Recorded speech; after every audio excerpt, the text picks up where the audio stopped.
Hello friends, ఇవాళ pasta తయారు చేసే విధానాన్ని చూస్తాం రండి. ముందుగా ఒక కడాయి తీసుకుని అందులో 3 టేబుల్ స్పూన్ల ఆయిల్ వేసుకోవాలి. ఆ ఆయిల్ కొంచెం వేగాక half table spoon of garam masala వేసుకోవాలి. తరువాత తరిగిన ఉల్లిపాయలు వేసుకుని బాగా కలుపుకోవాలి. ఆ తరువాత తరిగిన బీన్స్ మరియు తరిగిన పచ్చిమిరపకాయలు 2 ఇందులో వేసుకోవాలి. ఇవి పచ్చివాసన పోయేంత వరకు వేగించాలి ఈ ఆయిల్‌లో.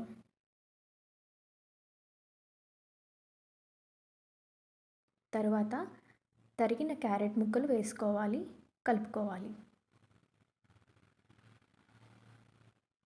ఆ తర్వాత తరిగిన టమాటో ముక్కలు వేసుకుని బాగా కలుపుకోవాలి.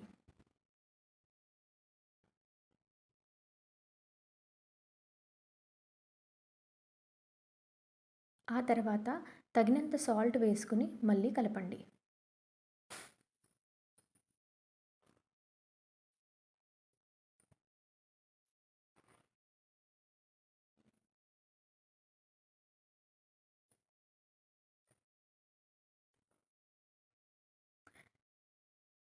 తరువాత కారం వేసుకుని కలపండి.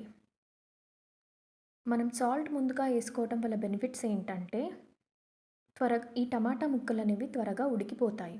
సో, అందుకే ముందుగా మనం సాల్ట్ వేసుకోవాలి. ఆ తర్వాత తగినన్ని నీళ్లు పోసుకోవాలి ఈ వెజిటేబుల్స్ అన్నీ ఉడికే వరకు.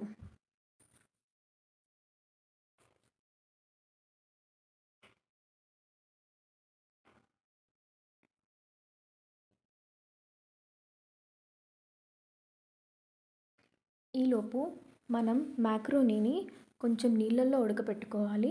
తగినంత సాల్ట్ మరియు నీళ్ళు మరియు నూనె వేసుకొని ఉడికించుకోవాలి. నూనె వేయటానికి గల రీజన్ ఏంటి అనంటే, మనకి ఆ పాస్తా అనేది ఒకదానికి ఒకటి అంటుకోకుండా చక్కగా ఫ్లవర్స్ లాగా కనిపిస్తూ ఉంటది. తర్వాత అవి వాటర్ నుండి సెపరేట్ చేసి ఆ పాస్తా ముక్కలు ఇందులో వేసుకోవాలి. బాగా కలపండి. మొత్తం మిశ్రమంతా ప్రాపర్‌గా మిక్స్ అయ్యేంత వరకు కలపండి.